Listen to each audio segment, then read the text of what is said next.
আসসালামু আলাইকুম ভিউয়ার্স, চলে এলাম তোমাদের জন্য নতুন একটা ব্লগ নিয়ে।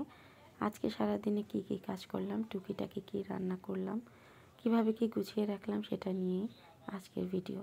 তো সব থেকে প্রথমেই আমার তেলের জার দুইটা খুবই নোংরা হয়ে গিয়েছিল।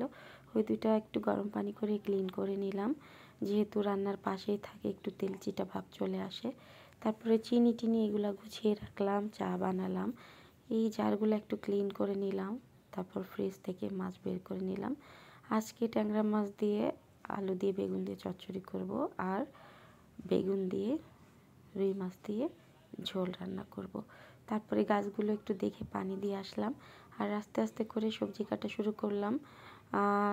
বটি দিয়ে আমি বেশি কমফোর্টেবল কাটার জন্য, তারপরে ভিডিও বানানোর জন্য একটু ছুরি দিয়ে কাটলাম। যদিও ছুরি দিয়ে একদম খারাপ পারি না, ভালোই পারি। আমার কাছে তো না বলে কোনো শব্দ নাই।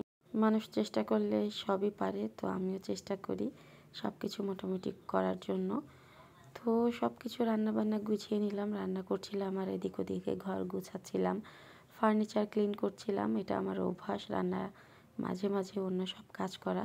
যদিও সেগুলোর ভিডিও আমি নেইনি, তার কারণ আজকে মনে হচ্ছিল শুধু রান্নার ভিডিওটাই করব।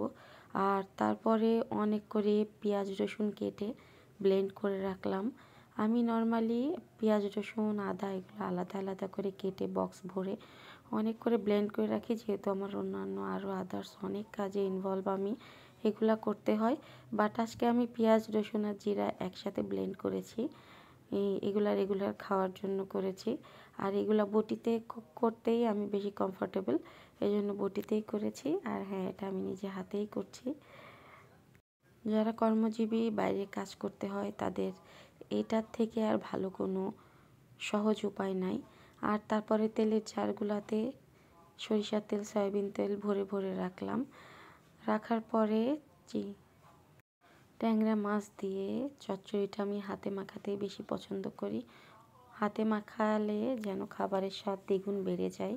তো এই জন্য আমি সবসময় চেষ্টা করি হাতে মাখিয়ে করার জন্য।